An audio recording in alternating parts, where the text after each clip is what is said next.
Hello, ladies and gentlemen. It is our second day in the arena, the Mercedes-Benz Arena, no less. And Berlin is with us, already packing in to make sure they have a fantastic weekend of Counter-Strike, and you can too. Which one am I supposed to be looking at? I've been looking at the wrong one this whole time. Well, no one told me. Look, now that I'm next to you, you can just look at me. I'd like to do that. In fact, why don't I introduce you as well? Chad Sponge Birchall joining myself, Duncan Thorne-Shields, and Sean Gares on the end there as well. A combination of esports historians, ex-North American in-game leaders, and Chad. It's great to have you all here. Yeah. Still, we have got more quarterfinals for us. We had two yesterday that really did make analysts difficult. I mean, your job wasn't easy yesterday. You certainly had fun. And you too, because we were the only ones who got any predictions correct at all yesterday, so I'm not sure how that worked out, but Vitality, they really dropped the ball. Yeah, I guess we should perhaps just take a moment to reflect on yesterday before we get excited about what we have today. Duncan, to summarize the results of yesterday, how would you do so relatively succinctly? Well, like I said, the Renegades Ents one, actually, despite the former events, there was always potential there. Like, the maps meant that that was always going to be a competitive series. I thought actually it would be 3 maps either way, so I thought maybe it could have been even more competitive.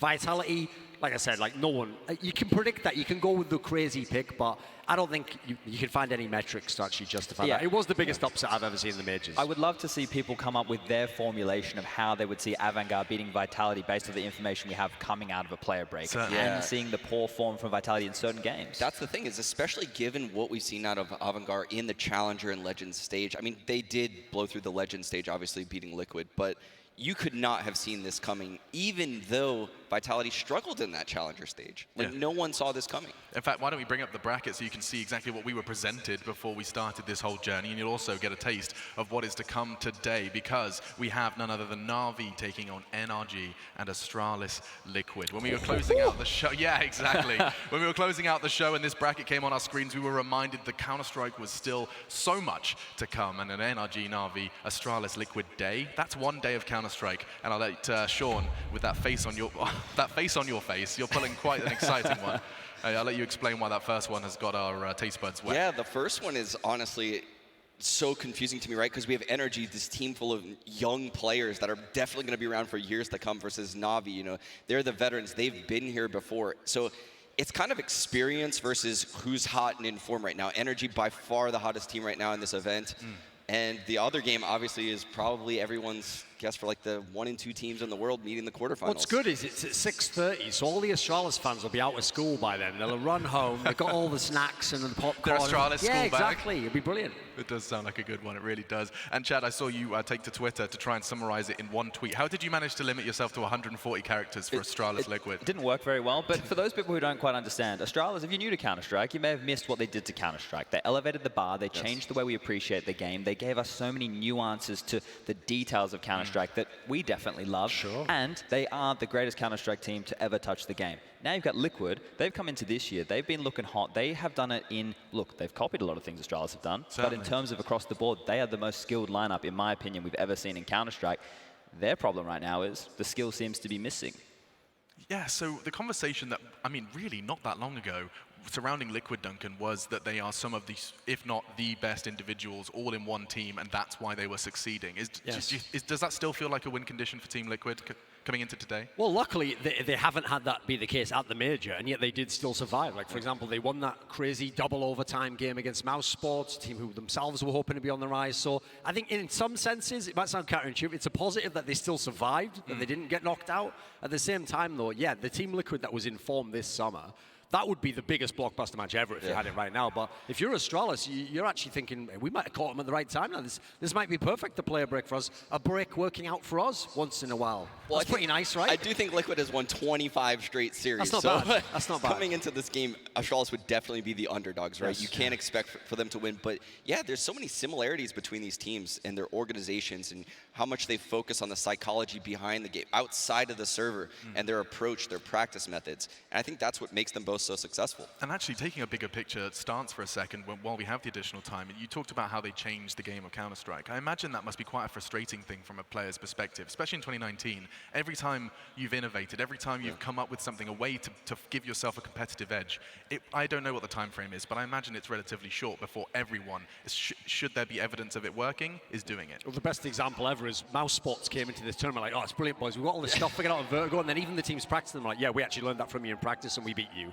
Yeah. So sometimes it can be very, very short. Your windows, like you got to use it for the right match, or hence the famous Olaf Meister boost. You know, you don't want to throw things away too early. And you even see it in this tournament with Liquid, actually. If you watch that Avantgarde game, I talked with Liquid after that game, and Avantgarde was going with a lot of timings and reads on Liquid based on what they've seen on Overpass, you know, over the last 3 months. It's so difficult to drastically change your game from just map to map, and that's what Liquid has struggled with lately, in my opinion. Yeah. For me, look, Liquid have no confidence. They're not playing with any balls. They've come into this tournament, and it's same with Simple, actually. The people that I knew before we had the player break, they didn't come back from the player break. Elige did.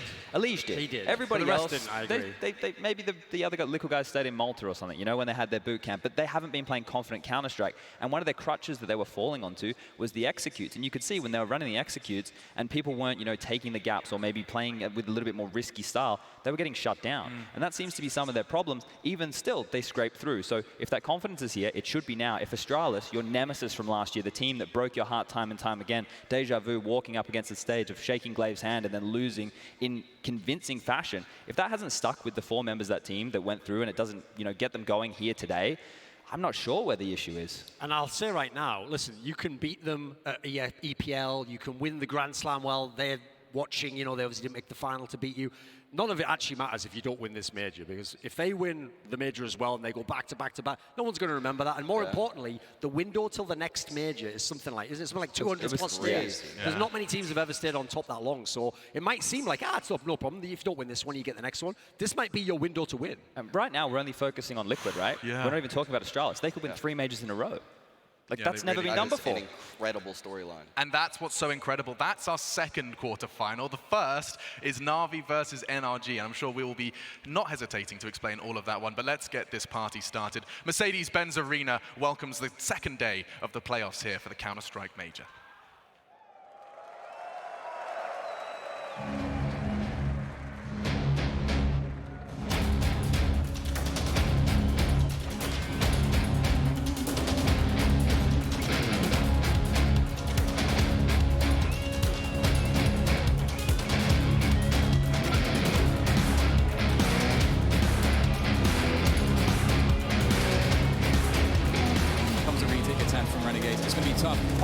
Maybe, just maybe, enough time was bought and holding the defuse.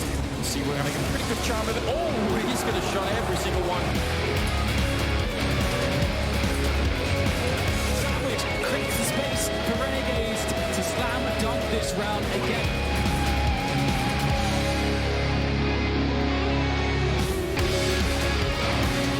That has been the timing of the season for ICB. All on MPK.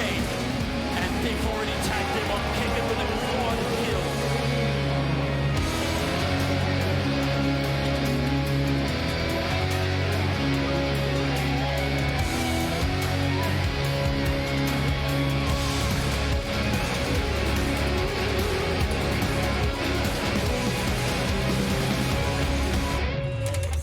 StarLadder Major. Quarterfinals, Day 2.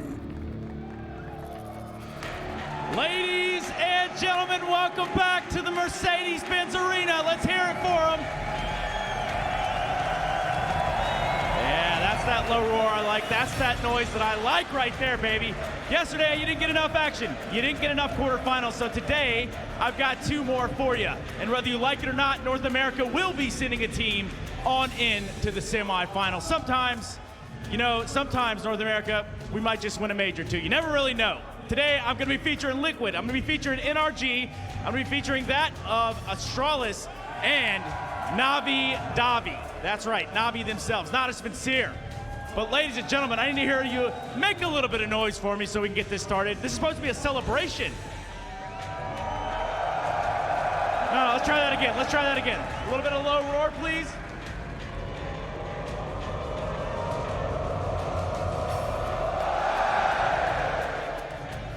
Let's meet our quarterfinalists.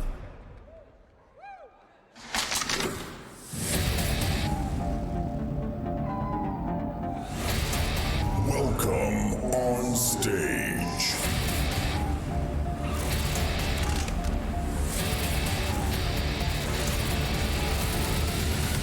NRG.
stage.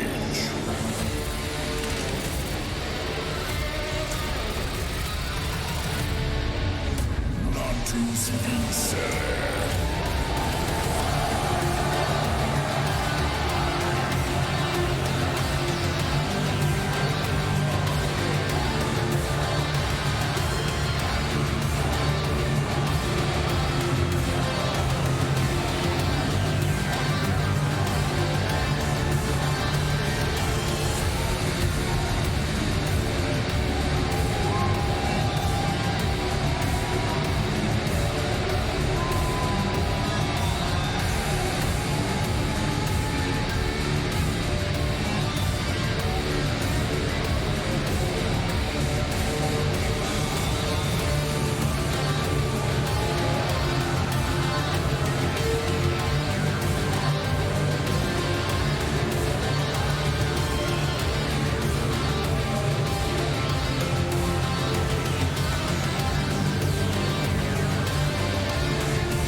NRG versus Natus Vincere.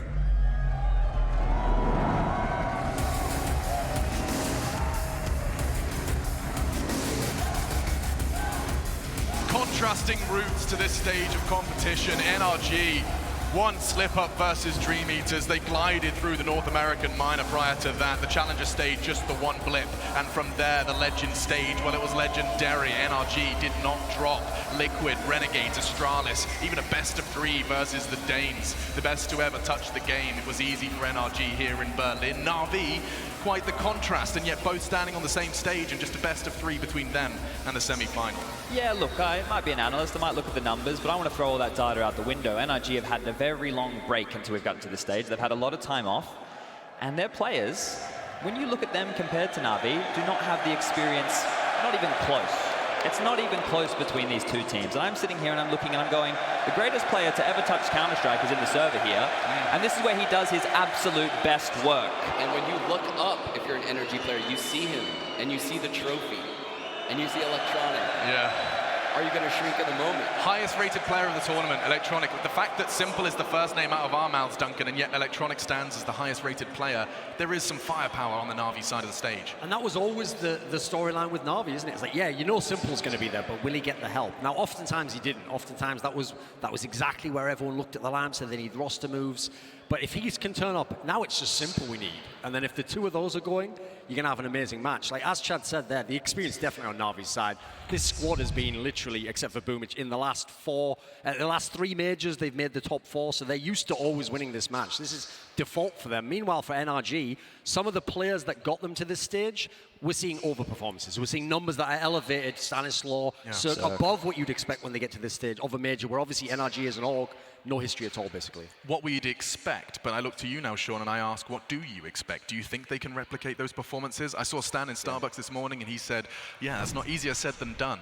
Yeah, so that's the thing about this NRG team, right? I mean, they've beaten, like you said, Liquid, Astralis, Avantgarde, Renegades. These are all teams remaining in this event right now. The only team left remaining to beat is Na'Vi. I mean, they are in the hottest form possible. Their players are all playing well. Cirque has shown up in ways that I haven't seen him shown up since he entered the pro scene. So form-wise, you would have to say NRG should win this entire event right now. Yeah. Not just this best of 3, but it's different when you think about, you know, their average age being 21 and being on this stage in front of the entire world. Are they going to show up and live up to those expectations? Also, Na'Vi and Zeus's style, they are infamous grinders. Like, you cannot put them away. Astralis, Glaive even said in an interview, he literally tried to copy Zeus and Na'Vi's style of how they play overtimes, because he just found that even though they would win all the normal games, if it got to overtime, they just win. Yeah. They're a blunt object, right? They just keep coming. Some of the things I noted before Boomich joined this roster, Zeus just keeps dropping deagles over to Electronic and Simple, giving the 2 best players on his team the best weapons to go in and just drop heads, and they would do it consistently, continuing to give them AKs, giving them all the best team to give a hero by to, right? Yeah, and now that they have Boomich in there, they have a clear entry fragger, which means Simple and Electronic are opened up to do more damage in the mid-rounds. It would be an injustice as well not to cover the fact that Boomich joining this roster and that Zeus has made no secret of his fleeting presence within Na'Vi. So much history. He's moved to a different team and lifted a major trophy, returns to Na'Vi, now here in the quarterfinal stage. he wants to go out on a bang. That would be the fairy book ending as well, because think about it, right? He already established Na'Vi in 1.6, won like 4 majors in a row, which is unparalleled. No one's done anything like that. Then he comes to CSGO. Remember how many CS 1.6 players didn't even have a great career in CSGO, never mind like win majors. He goes, wins a major, the first of the CIS region, with a team that wasn't supposed to win. And obviously his Na'Vi squads were the ones that he was supposed to win the major with. When you have Guardian, when you have Simple, you're supposed to win the major with these guys together. No major trophy in Simple's cabinet. No, none at all, and that's the problem, right? And Zeus could bring that, but make no mistake, right? Zeus is, I mean, mechanically the worst player in this server, right?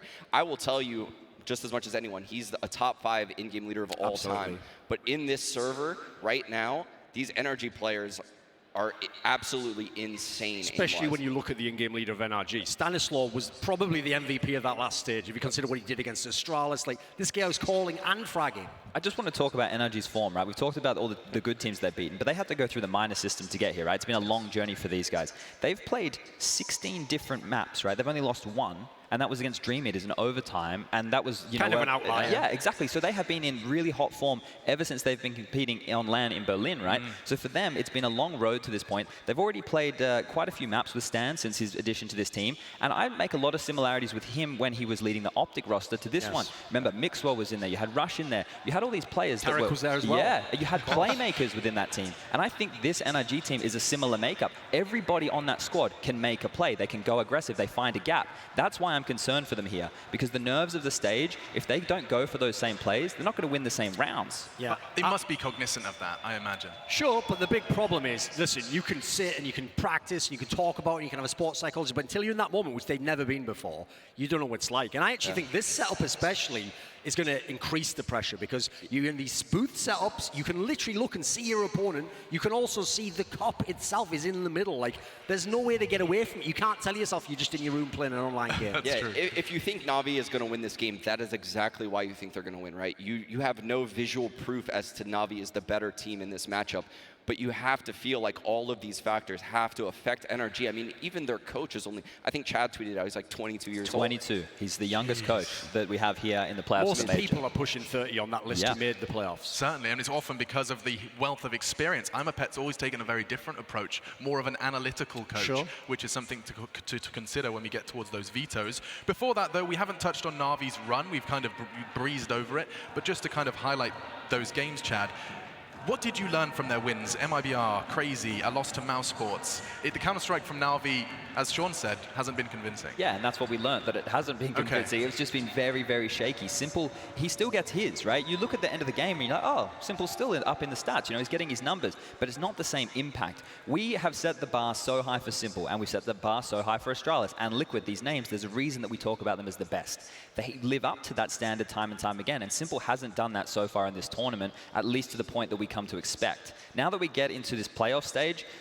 sometimes, you know, once he gets to the finals, the semifinals, he doesn't show up in the same way, but I'm expecting right now to have the confident Simple back, because he wasn't confident throughout that last stage. I can't see it happening 2 weeks in a row. I also think as well, like, there's not many players, no matter what form they're in, that have that intimidation factor in the server. Like, maybe Prime, Cold Zero, Kenny, Simple definitely does. So listen, the guys like Circuit, if they play him in FPL, yeah, sure, they can hang, but when you're in a big, big game opposite him, there's a reason why, like, this guy wins clutches for fun. I mean, obviously, Simple is a phenomenal player, but I think when I watched this version of Na'Vi, yeah, they lost 2 games, right? They lost to G2 and Mouse Sports in overtime. These are nail-biting games where, honestly, they could have won both of those games.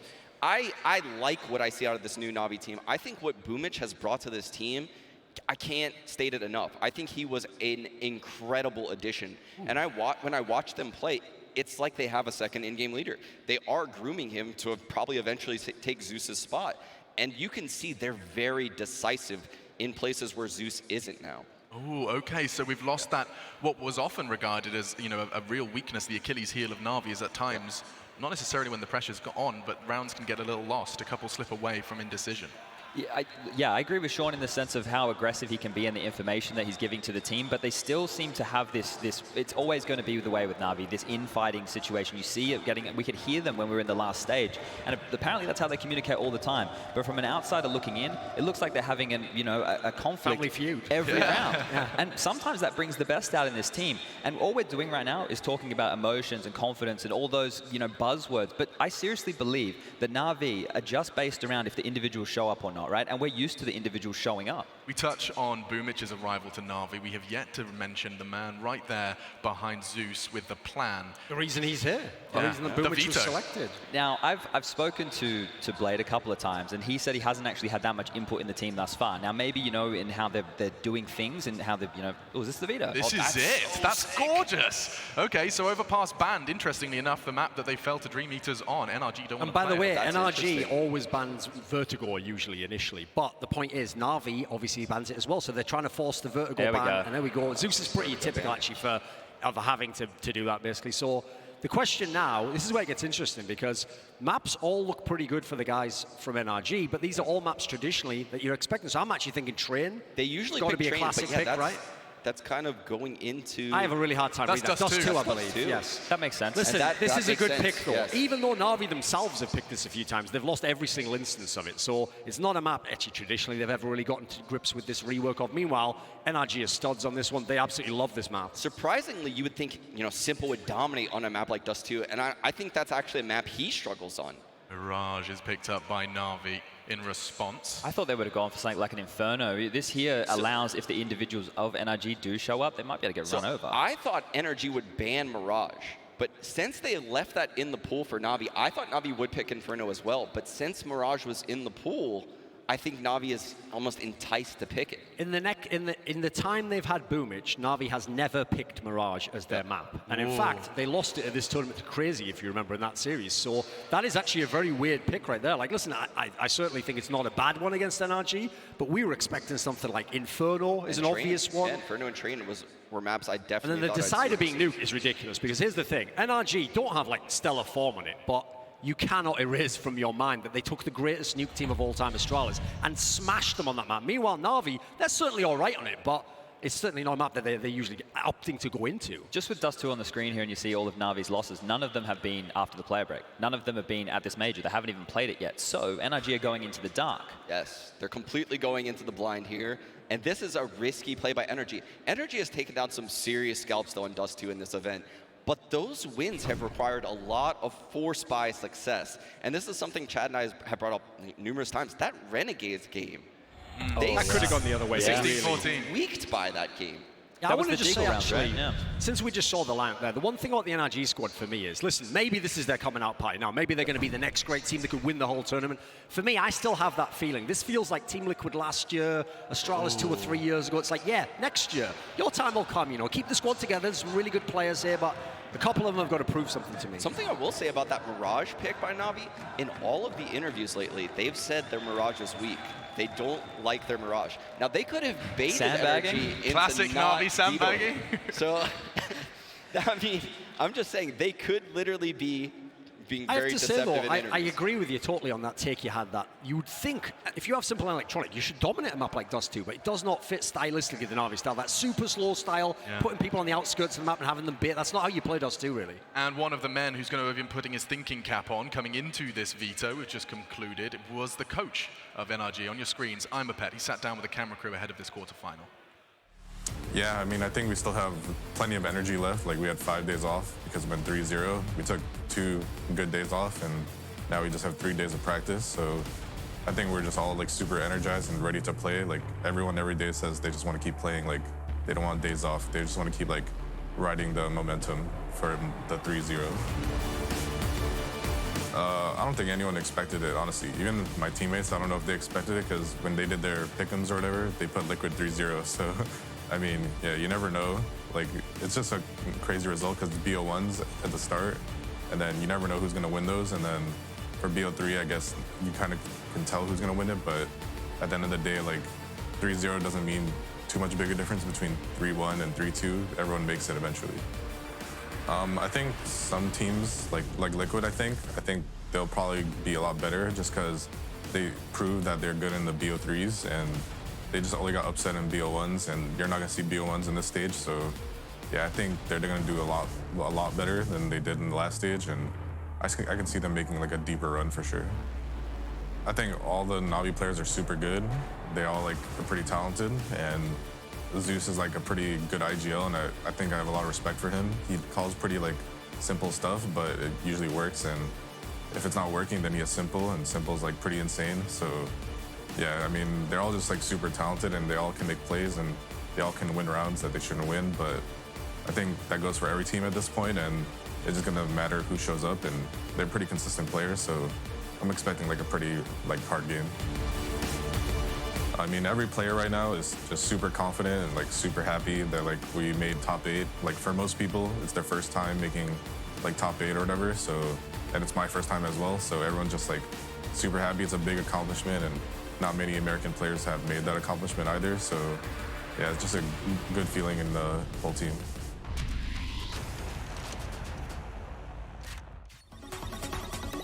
Very insightful interview there, a pretty insightful interview, I guess you would say. I think. But that's an interesting one. I mean, it does sound like he is insinuating there's a lot of sense of achievement already stepping into the quarterfinals. That's a problem. Yeah, that's definitely a problem. I don't want that mindset. I wouldn't want to have that mindset at all. I wouldn't want to be at least announcing that to the world. We can say it. We can say, hey, they've done a fantastic job. They've already gotten this far. But you want to go the whole way, especially when you're in this form. You're used to people saying, even when they're the underdog, of course we're going to win the whole tournament. The idea his own players know their playing Team Liquid, and they still pick Team Liquid to go 3-0. I'm not really liking that, guys. Like, I don't know if there's some sort of dark sense of humor lurking underneath there. Yeah, and you can see the players on your screen. Breezy, one of the names we're likely going to hear the commentators shouting a lot. I saw Tarek earlier, of course, North American Major champion. I mean, he says it's a short list of North Americans making it to the top 8, but this is a different breed. Yeah, ironically, Tarek, the Major champion, I think the players to watch are all on the left side, right? I think Ethan, Breezy, Stan, I mean, Cirque obviously coming up huge, but Ethan and Breezy operate on the opposite extremities of maps usually, and their importance, I mean, can't be stated enough. For them to have success in their duels and their lurks is how this team succeeds. I have a problem here. If we start this game early and NRG aren't able to win back a Force Buy or win the pistol and be competitive, I think what's going to happen is Na'Vi will establish an economy, and they're going to make it very difficult for NRG to get in. When you watch the tail end of that Liquid game of the first half for NRG's T side, they started to fizzle out because Liquid, they built an economy, they had everything they needed, they could delay, they could go for picks, they had AWPs. That's a problem here, because normally when you see this NRG team at this tournament, they love the Force Buys. I think they have the highest percentage win rate on Force Buys. It's 50%, but to be fair, they didn't have to play that many games. 50% Force Buy success rate sounds pretty damn good. Yeah, the number sounds better than the actual stat line, but that shows that they do love to Force Buy, and so do Na'Vi. So we could get a real brawl here. We get an absolute, boxing match back and forth affair. Interesting stuff. Of course, now is an opportunity to reflect on the Na'Vi side of things. We've heard from I'm a Pet. Let's hear from the coach of Na'Vi. Команда NRG очень сильный соперник. Мы знали, что с ними встретимся, если выиграем свой матч у Crazy, после того, как Liquid вышли в плей-офф. Изначально мы видели, что к этому турниру они очень хорошо подготовлены, потому что именно эта команда использует все 7 карт. За другими командами я такого не замечаю. Все-таки в основном они сторонники 6 карт, а когда у команды 7 карт, она чувствует себя комфортно при пике бани карт, как бы она может удивлять соперника. Сама команда Energy уже давным-давно на сцене, да, и показывает хорошие результаты. Им всегда чего-то не хватало, они останавливались там, за буквально пару шагов до значительного успеха. Поэтому мы очень уважаем эту команду и отнесемся к ней максимально серьезно. Но при этом, при всем, мы имеем с ними хорошую историю встреч и тоже рассчитываем победить. Я думаю, что мы должны трезво оценить свои сильные стороны и больше опираться на свои сильные стороны. Energy все-таки, несмотря на то, что они вышли 3-0 из группы, но они проходили до этого предварительную стадию квалификации, и от них больше информации, чем, допустим, о нас. Поэтому мы постараемся использовать эту информацию и постараемся их тоже чем-то удивить. Конечно, хочется попросить, чтобы ребят максимально жарко нас поддерживали, хотя бы примерно так же, как это было в Катовице, да, то есть в Катовице нам немножко не повезло, но в этот раз мы хотим пройти весь путь, и нам очень нужна ваша поддержка.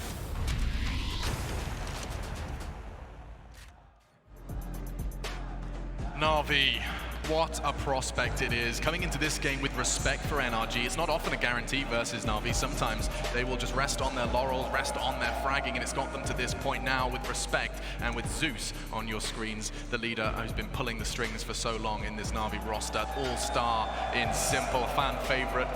Yet to find form, or at least enough to convince our analysts that it is the same Simple with the #1 in his name. You can tell you're a pretty good player when a bad tournament for you is 21 opening kills, like 77. Yeah. The problem is I call him the god of the game, so my bar for Simple set a little bit too high, I would say. But yeah, this team right now, interesting in the interview with Kane, he said we need to accept our strengths, which means we need to let our players play, in my mind. Like, I can see them probably wanting to go in more of a structured, more modern meta style, especially having Boomich to be the entry fragger. But if they can just get Electronic and Simple to wreck heads, why not? Yeah, I've got a question. Is no one bothered by this map, Vitor? Like, I thought before if we were going to get like Train and then like Inferno and then, you know, whatever comes for the third map, overpassing, this could be a really great series. Anyone can win it. I feel like the Vitor is massively skewed towards NRG. I do feel like it's skewed towards NRG, but I think both teams, you know, wanted maps where it didn't matter which side they started on, maybe. Okay. I mean, Dust2 is a little tricky though, because we've seen such heavy T sides coming out of Dust2 so far this event. But whenever I watch Na'Vi play on T-side Dust2, I'm not very inspired. I think it's a total grind if they get 8 rounds, usually when I watch them on, you know, Dust2. But that's where they're probably going to be starting. Okay, interesting. So what is it that doesn't excite you about Na'Vi's T-side on Dust2? Because we've seen so many great examples of world-class Dust2 T-sides so far here in Berlin. I just think they're very unimaginative when they do the catwalk executes. Their long rushes are just a little bit lackluster and not really thought out as well as some of the other top teams. I mean, I haven't seen them play on it, obviously, since before the break, so it's been a minute. Yeah, and it's going to be a minute before we break this one down any further. We'll focus our attention on Dust2, but first, there's fans in the arena. It's time to get them behind the microphone. I can already see quite the loud fan section. Signs, flags, the whole shebang. Let's check out the crowd. My voice is dead after yesterday's Avenger game, but today's second CIS Hope is about to perform on this beautiful stage, and I'm here with Na'Vi fans, and I can ask a couple of questions to them. Hello, where are you from? Kharkiv, Ukraine. Name 3 reasons why do you love Na'Vi. #1, Simple. The second, CIS, KS, the powerful in the world. And number 3. And the third, Natus Vincere, never lose. Hopefully, guys. Now you have something to say to all the Na'Vi fans. What do you want to say? I mean, we all came here from CIS and other countries for only one reason. Na'Vi! Na'Vi! Na'Vi! Na'Vi! Na'Vi! Na'Vi! Na'Vi! These guys are awesome. James, can you hear us? I can hear the Na'Vi fans, but I got my own fans over here in the NRG camp. I may have had to borrow some of the Astralis players, but you gave us 3 reasons for Na'Vi. I can give you 5 reasons for NRG, the players alone. We've got no bots on this team, have we, guys? Well, what did you ask? No bots? No, not at all. We are USA. Can anybody like chant USA? No, please. We want some chanting of USA. All right, so what is the reason why you are supporting NRG and you think it's going to be easy for Breeze? You know, like, honestly, it's not even going to be a competition. Easy, clean 2-0 swipe. Like, Zeus is an average Master Guardian player. I don't see how it's going to be a competition, to be honest. No competition, Tonya. I don't think your guys really going to stand the chance here. It's 4v5. What are you going to do about this?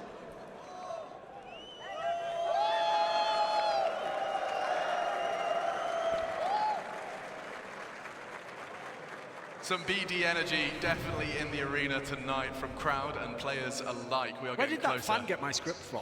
Yeah, I don't know. That's gone already. So. Are we going to hold a funeral for Zeus? Because that guy just literally murdered him. What is going on? And I have to respect that we're going for chance. You know, we've already got the Na'Vi, the USA. The game hasn't even started yet. Was that a fake US accent that guy was trying to put on? It sounded I couldn't like tell. It. Yeah. Again, By the way, best shot. I will also just point out, like, Stanislaw is from Canada, so I know circus from Bulgaria. So in the same way as if Russia was #1, they'd say Russia, but now they go CIS. It's all about CIS region.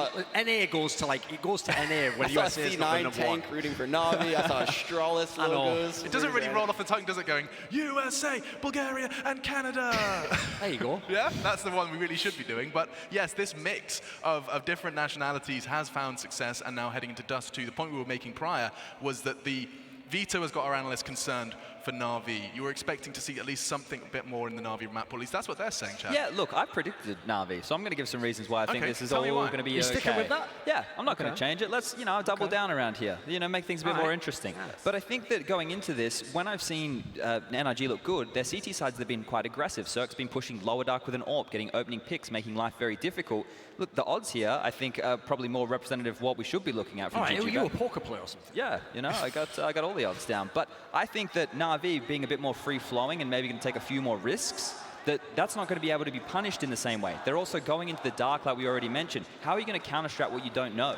Na'Vi can come in with their own game plan for Dust2, looking at everything that NRG has done thus far. You know where the CTs play, you know the style that they've been running with, you can sit back, you can play fast, you can set the pace. And sitting back, they are doing so in Secret Lab chairs as well. GG.bet bringing up the odds, and Strafe guys casting their votes. You can cast your fan votes and keep up to date with all the results of the major over on the Strafe app, iOS and Google Play. Getting close, loving the face paint. You ever had your face painted? You covered yours in beer. I think, Duncan, you did like a tiger once. Oh, I did like one of those masks that you can just peel off, actually. You know, like one that... I've done that as well. Exactly. Oh, VIP. I was in China, it was a thing. Why not? Treat yourself. Yeah. So one for Na'Vi. Let's lean towards predictions with some explanations. You've seen the maps and you've suggested that it leans towards NRG, but how much are you investing into the simple re-emergence, the magic? You saw his Twitter. He said, the arena's here, magic's coming. My problem is I did pick NRG to win this series. So I think this map is a great one to start out on. Listen, it's the beginning of the series. You're not playing some super tactical map. You're not going to miss a smoke and feel like you've thrown the whole game off. You're playing a map they have a 0% win rate on over the last few months. I'm loving this for the NRG side. I feel like this actually kind of neutralizes some of the psychological components that I will absolutely give credence to could end up being Na'Vi's favor in the series. So I'm going to go up and say the opposite, right? I've watched NRG's demos recently, and I thought their train was phenomenal. I thought their nuke was very thought out. But when I think about Dust2 and Mirage, I don't think that they could, revolutionize the game here, throw in incredible flashes or smokes to bog down Na'Vi. I think this is just going to be an utter grind. Ooh. And in those matches, I will side with Na'Vi every day of the week. Damn, so it's about the counter-strike. It's about not only that, but the preparation. It's so hard to prepare for a team that's shown so little coming into this major, now already at the playoffs with very little to go off. Kane's referenced it, we've referenced it. There is somewhat of an unknown air surrounding Na'Vi as they step onto the stage. Definitely so, and look, that form that they've had that's been quite rough, it's going to change now. I just have one of those feelings, Alex. Oh my God, I've got a feeling this game is about to start. Ladies and gentlemen, tell your friends. Let them know. If they haven't seen Counter-Strike yet, the stage is set. And there is going to be world-class Counter-Strike from the very start. Into the pistol, let's head over to your casters. It's James Bardoff and DDK. Rank 5 versus Rank 6. Diplomacy has failed, and we find ourselves on Dust2. 4-man on road towards that short position. Breeze is waiting, but he will be denied by Electronic. Very aggressive play. 3 men pushing those long doors, and then going back to the A bomb site. There's one flashbang on use. That's all the utility here for the CT side. Caught in the open towards long. Not working out for them at the moment. Flamey's forced back. He's got to try and hold this position with Electronic and wait for that rotation. It's all about getting everybody in position and ready to strike that smoke. It's quite annoying, but Bimich will find the kill onto Circus. Flamey is going to try to find a head as well. Stanislaw has to be cautious, and there he goes, down on the ground. Flamey gets one as well, and all of a sudden it falls to Ethan. 1 against 4. It's an army of Na'Vi players, and he absolutely cannot resist. Na'Vi pick up the pistol with a defuse, but NRG, of course, they do get that bomb plant, so if they so choose to, James, they can apply that pressure with a force buy in this next round. We'll see what they choose to do. Nice, juicy open map of Dust2, and of course we have Mirage to come as well. This is going to be a war of attrition, to say the very, very least. It'll be interesting to see our snipers in this game and see how they start off things in this best-of-3 series. And there is the pistol round for Na'Vi. Yes. I think it was one of the players on Na'Vi had perfect Kevlar. Gets that cheap helmet. Might have been Boomic. It's forced by, though. They're deciding to put that pressure on immediately, James. You're talking about the AWPs. They don't want to let Na'Vi get into a place where their economy can allow them to buy those AWPs. They've got this Krieg. We've seen how dangerous this Krieg can be. Zeus tries to defend. He does good damage, picks up a kill, critically wounding Tariq as well. And now Na'Vi know for sure NRG have fully invested into this round, and NRG have a long control. But what are Na'Vi going to do about it? Cirque makes his way into the pit. Can't tell if anybody's on the site itself, but they may assume that short has been compromised. Na'Vi moving into that position. Flamey in a difficult position with the scout. He's holding short with the scout while Electronic goes back towards the side. A preemptive HE grenade. You can stand on the box to have a look. It's a peek that Simple likes to take with a sniper rifle, but Electronic does not have such. He has a look, and Cirque will punish him for it. In the meantime, NRG move up. That's very expensive information for Na'Vi. That's a massive headshot. Cirque, all he wanted was just some eyes on Long, and gets his head blown off. Flamey pushed to the limit here in the corner behind the box. He can't do a single thing. Na'Vi down to 2 players now. There is simply no way that they could afford to retake this. Surely Simple's in CT spawn. Perhaps he can maybe punish a player, pick up a gun, something. But I don't think there's really much in the way of opportunity here for Na'Vi. Boomic will try to get a look in from this catwalk position as well. But indeed, he's going to have to get very fortunate. A free kill. If he gets something, maybe Simple can think about pushing with him, but it doesn't look like NRG are going to give Na'Vi a single thing, and they convert their force buy. Simple had an incendiary, but looks like he'll choose to hold on to it. See if he tries to steal something away in the late game here. Just holding an angle, Stan being very, very careful. Lovely burst from Simple, but he won't be able to retrieve that gun. That bomb blast will send it down long. Really awkward situation in that short area for Na'Vi. Saw Flamey holding short with the scout. Again, when you've got that smoke up, or even without it, you can peek towards long on top of the boxes, which makes you more likely to get legged rather than shot above the waist or even headshot, as you saw there from Cirque. But it is what it is. NRG win the force buy. We've got Breeze on the Krieg now. The scout's being dropped. Nothing but the stronger rifles for NRG. No AWP just yet, but plenty of brutality to come. A little bit of frustration there on Electronic already. Simple pulls out the scout himself, looking for a head. How aggressive is he going to get? We have NRG looking for some damage towards Long. Fantastic headshot coming out of Cirque. That's going to go a long way in creating an advantage for NRG. They've got so much time already. They found this 1 versus 5. They're holding on to position in the upper tunnels. They're looking for Na'Vi's next play, and they're looking to punish it. You can see Boomic staying close to the tunnel on B. I do wonder if he'll make a push eventually. He smokes up for the time being.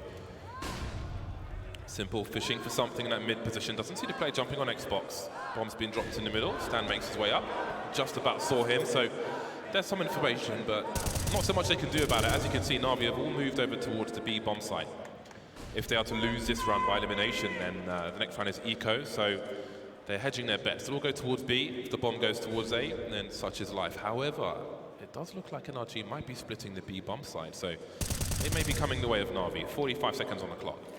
Yeah, it's one of those things about the A bomb site. It can be hard to get the information of that bomb site without committing yourself to a huge risk. So it looks like they're going to actually indeed go for a B split. Na'Vi have owned this as far as the gamble of stacking the site goes, but they have to defend it. That's a good start. Will they take the bomb back to A? Will they realize it's a stacking time? They're taking heavy losses entering this bomb site. 2 more players hiding in the site. Now there's just one. Breeze against Electronic, and he's going to save the day with that Krieg, but that could have been an absolute catastrophe. But you know what? As you said, James, Na'Vi, they're on a save now. NRG, even though they almost lost everyone, they're going to be happy with the outcome.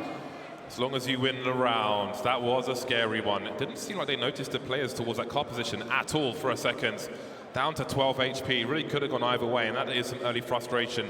Perhaps Na'Vi won't know how close they were, but they did have to jump with that angle as well, it seems. Some spray to delay the push over towards the B bomb site, and Cirque will have an aggressive look towards Long. He has position on these players. They no longer have grenades, trying to use the numbers. That rifle can be protected. You can see Breeze doing exactly that. Manages to pick it up before the HE lands. And the disposal service is concise. Yeah, this is looking really good for NRG. They've got some good information as to what or where these pistols actually are on the map, which is half the battle, having that information. As long as they can't surprise you, if you have the weapon superiority and you have, of course, teammates to trade because you have that communication, on point, then there's not really too much danger in the round. And because Breeze is being entertained by one player, and he's happy to at least maintain control of this, what could be a potential flanking scenario for Na'Vi if they were to get through the doors. But of course, that is impossible in this round so far. Stan does have the bomb here, and he does have Boomich close to him. I wonder if there'll be a pop flash. There it is. There goes the flashbang. It's absolutely perfect. And NRG are well on their way to B, and as we can see, the round as well. Blissful ignorance from Stan. No need to look behind him while he's getting shot. He has cover, so he can focus on what's ahead of him. Great focus from him. See his face there in the darkness. Na'Vi moving into exit frag potential situations. Flamey can hop on this box, have a look. P250 for Flamey. He's got a flash, but I don't know how he may want to use it in this situation. So it's not going to be a great start for Na'Vi, as we can see. And I think there's a reasonable argument, actually, that in some cases, when you're on the T side at the very least, it can be more beneficial to win the second round rather than the first. Putting the loss bonus in the bin for the CT side, breaking the money immediately, and getting momentum. Horrible way to start the defensive side of any map.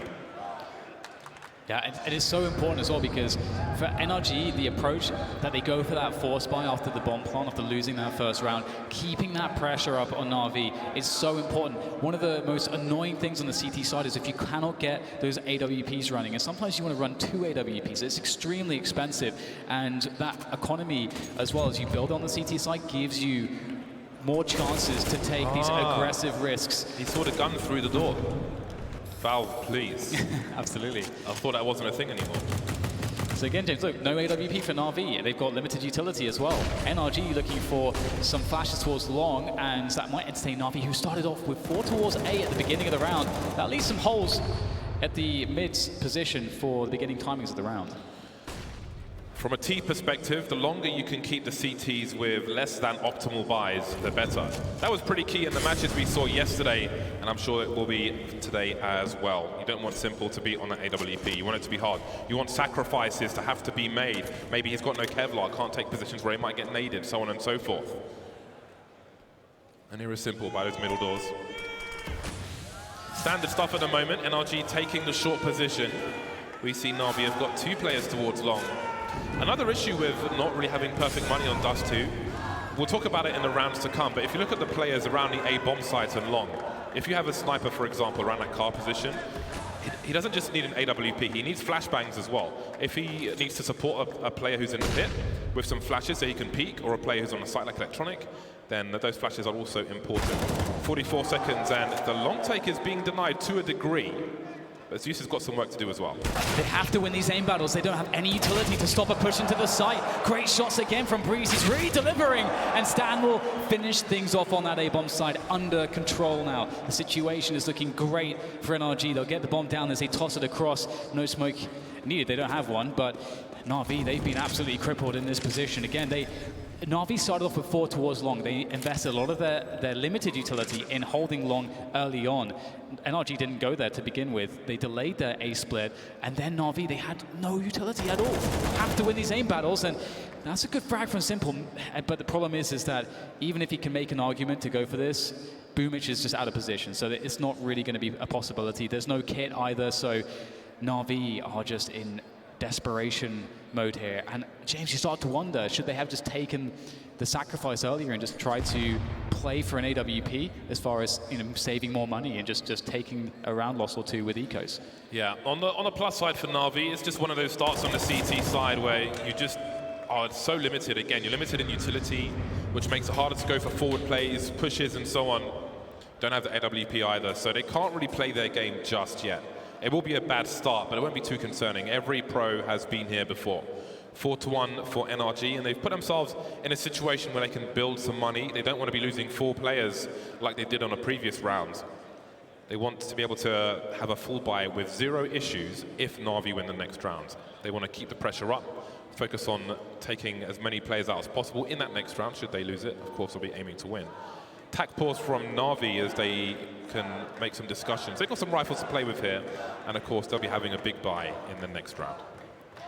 Yeah, it's all going to be on that big buy for sure. The AWP will come out, but that's something that NRG know. One of the huge benefits of NRG's position is they can keep a really good track of the economy of Na'Vi. So, for example, in that previous round, NRG know that it's very likely that Na'Vi are going to be playing with rifles, that they're going to be limited on utility, and that starts to give clues as to what the best options are for Na'Vi, which NRG can then play against. We get a really simple A split here. They play a slow round. They make sure that Na'Vi have no utility left. They put Na'Vi in a place where they have to win aim battles in disadvantageous positions. So what Na'Vi have to do right now is show another performance from someone. Someone has to step up. And we will get an investment into this round as they have quite a big loss bonus accruing, and they'll keep challenging long. And there you go. That's what you need to see. Flamey takes down Ethan, and that's a start. And maybe they get the gun as well, because NRG cannot hold on to this position. That last grenade was a smoke grenade for Boomich, and AK will be collected. Flamey will show some presence while his teammates rotate. NRG need to avoid the numbers which Na'Vi have. They could burst in any position. It's kind of in their favor with the limitations they have. This is such a strong angle for AWPers and riflers alike. Quick boost, and Boomich can do more. The bomb's been dropped. Disaster is striking for NRG. We said it had to survive this round with numbers. They may not survive this round at all. Tarek alone in the B bomb site, spraying desperately, looking for something. He has to cut these numbers down. This is too much free money for Na'Vi. Yeah, this is going to be a tough one, but one of the best things about Dust2 is that in positions like this, you're alone against 4 players. There's lots of open spaces. He has a Krieg. Tarek's objective here is to at least get a couple kills, and we'll see what he can do to try to achieve that objective. Of course, making his way in the lower tunnels, he knows that they know where his last position was, and there must be someone waiting nearby. He wins the first battle, takes down Flamey. One more to go, and I think they'll be really happy with this. Tarek down to 16 points of health now, doing everything he can. He at least gets one more frag out of it, but Na'Vi with, I mean, what a beautiful play from Boomich. The fire's down there, they understand to go for the boost, gets himself a triple kill. Boomich, they highlighted on the desk how important he is to Na'Vi, and we're already seeing some of the value that he adds to the team. Well, perhaps he can be one of the GoTV picks for this game. And I've put Breeze on the other side. He's had some strong rifling opportunities already. And again, the corner of that wall is favorable to the CTs, because you'll see the T's legs before they see you in a lot of cases, namely with sniper rifles. But that certainly helps. Caught NRG off guard, and they'll pay for it, but they do have a full buy. So here we go. This is a big round. Flamey has the AWP, perhaps playing a spawn. You can see him holding towards that long position while 2 players make their way down towards the lower tunnels for NRG. They'll see that nothing untoward is going on. We've got some Molotovs to clear the other side of the doors. There is an exchange. Not quite Morse code between these 2 teams. That is a very timely HE grenade, though. That's some juicy damage. NRG will make their way through, but then they'll fall back again. And so there it is. The default is going more or less according to plan for NRG. They still have a huge chunk of their utility, because now they've taken this catwalk position. They have tabs on upper dark as well as the longhouse. They start to understand exactly what they want to do. And interestingly for us, we can see that the bomb is the player towards upper dark, and he's actually rotating back towards T spawn. Seeing the bomb in a default towards upper tuns kind of suggests that it's going to be a B play. But now that we've seen NRG rotating everybody towards long, perhaps they were counting on someone seeing that bomb. And this is what I'm talking about, the flashbang support required for the player in the pit. The player is used on this occasion. He's going to need some help. Flamey, oh, never mind, he's going to die. Up on the plateau, unusual spot for a CT. Not sure what was going on there, maybe just caught with bad timing. And now Na'Vi have some issues towards the A bomb site. They don't have short, they don't have long, they're in trouble. Flamey's going to lose his duel as well. 25 seconds on the clock. Electronic has so much to do on his own, but he can't get the spray down on the short player. Now they've got a cross, but do they have enough utility? Doesn't seem like it, although Breeze seems to be sitting on a smoke grenade. Something's being spotted. That's the bomb carrier, Tarek. Flashbang's gone the wrong way. 10 seconds to get this bomb planted, but they still have control of short as well as long. So that's going to work out for NRG. So much opportunity for Na'Vi in this run. I don't know what the situation was on long with Zeus up behind the smoke. I think he was on the platform. That was really unusual. And again, the round has collapsed for Na'Vi. Yeah, this was a really bad spot, because you want, even if they lose the round, you want a position where they can at least do some damage. We can see that NRG's economy, given that round where Boomich got that triple, it's very fragile at the moment. So if Na'Vi even find a way to extract 2 or 3 kills, sacrifice everyone, Na'Vi still have like a pretty big loss bonus to work with. And you can see here Boomich is going to save an AK, so they can threaten a buy in this next round. It will be a strange one, but we'll see what they can muster. But as you say, James, it does seem like there's a little bit of uncertainty on Na'Vi. They don't look quite as clean and focused just yet. A slow start for them on Dust2. I would love to see a replay of that situation on long. It was really confusing for me. Also, you know, we can note that Simple was on the Krieg, and you know, we had Flamey there on the AWP in the car position. So yeah, Simple seems to be playing B rotate at the moment, and Flamey was over towards long at the beginning and in the car position. So I think it's cool if you don't have to have Simple on the AWP all the time, so he's not pigeonholed, because obviously he is an excellent rifler as well. Na'Vi, with all those stolen weapons from that round prior, they are able to buy once again. Flamey still on the AWP. Ooh, that's really unfortunate for Ethan, taking one in the face, and Bubich continues to rain hellfire through that smoke. So he's having a look towards shore. He's got to be careful. That's a very precarious position to be in, and we've got a swing, a wide swing from 2 NRG players, and they realize that the rest of the Na'Vi are out of position. Flamey could get caught as well, making his way towards that car. You can see him out in the open. If Stanislaw can bait the shot, then he can punish. Again, just poor position for Na'Vi. Zeus in a really awkward fight with Stan now. 3 players remaining for NRG. That's a big headshot for him. They've still got shots, and now they can plant the bomb for the short position. yeah, Stan's doing a great job in buying time, creating so much space for the team. Beautiful call. They understood that there was an area on the map open. They took the gamble. Pays off. Now it's a retake, but it looks better for Na'Vi. It's a 3v3. There's time for them to go for this. There's no kit on any player that's currently standing, so that's an issue. It's going to force their hand to play a little bit more quickly than maybe they would like. And here they go now, moving into position. Cirque is blind. He's going to take the peek there. Can he find an angle? Great stuff. Damage is huge for Na'Vi. Stan has to do everything, has to get the ace, but it is going to be simple to save this one with the help of Bumich. Defuse will be underway, and they will collect themselves an AWP, I'm sure. Na'Vi. 3 rounds now for them.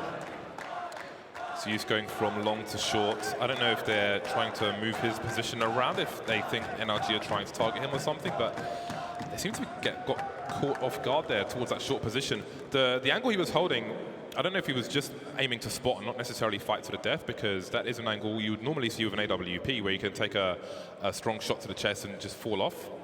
But again, Na'Vi, looking somewhat brittle, but they do come out on top. Now we see some limitations. Tarek is down to a Desert Eagle. Cirque is still on the AWP, and we've got double ops now for Na'Vi. They've taken the opportunist AWP from their opponents, it seems. Simple and Flamey with the AWPs. Zeus has got a French gun for this one. Na'Vi will start strong towards long, as you can see from the radar, and now Electronic is rotating elsewhere. Zeus and Flamey will remain, but Cirque gets a nice entry onto the B bomb site, and they can try to use the time afforded to them to find a hole in the Na'Vi defense now. Yeah, that's such an important kill, because it might create problems here. Simple has to do everything towards this B half of the map by himself, and that's a nice find from him into middle, but you can see he has to be really cautious here, because players could be coming from the tunnel as well. He has Electronic in front of the smoke for support. That's decent damage. Simple goes out to finish it off. Space now for more players to push through that smoke. Na'Vi are looking strong on this defense. It is desperation mode for NRG. They have to try to get into this B bomb site, and Cirque's going to force his way in, or try to do so. Quick flash over the wall from Simple. They do not want this bomb site to go NRG's way. Not committing into the site just yet. Flamey's on the rotation. He has an incendiary for below the window, should they choose to do that. There's a HE for Simple as well. He can throw that behind Big Box off the back wall. That's a common place, but he's going to go through the doors instead. That's a really nice one for default. There's the Molotov over the wall, the big Molotov. That's a beautiful shot from Cirque. 1 versus 2. He's got to find more over the smoke. Simple spotted him. I don't think he's realized just yet. Maybe it's a 4x3. Cirque, what are you doing? 1v1. Zeus through the door, going for the fast flicks. He's still alive. Around that will stack, and Zeus will crush around. That was dangerous. That was scary, and we're just getting started. Oh my god, that was insane. We're seeing some glimpses of what made Cirque so ridiculous, or in this major so far. We're really starting to see what he can deliver on this big stage. It's like he has more comfort. That experience building into this major is really paying off, and that was a dangerous moment. One thing that's really interesting too is that NRG, their economy's not great, but they know Na'Vi's economy's not great either, and they did a lot of damage there thanks to Cirque. So there is an argument to invest here for NRG, but we'll see what they decide to go for. Simple. He really found himself in key positions. What a solid round from him. I think that last word started with a B that he was saying there. I'm not sure what it means though. More shortcomings. Bumich on the auto shotgun. Auto shotgun on Dust2. Not something you see every day, but there's a lot of pistols here for NRG, and not much in the name of grenades. Simple starts strong. Breeze taken up towards those long doors. Smoke up on Xbox, and that will allow NRG to take position on the short area. Now, it may be the Fable's Gauntlet run if they can even get there. The bomb has fallen off behind the Xbox. That's really going to slow them down. All right, there you go. You got the Deagle working some magic for Tarek. Okay, well, magic is definitely more favorable for Na'Vi.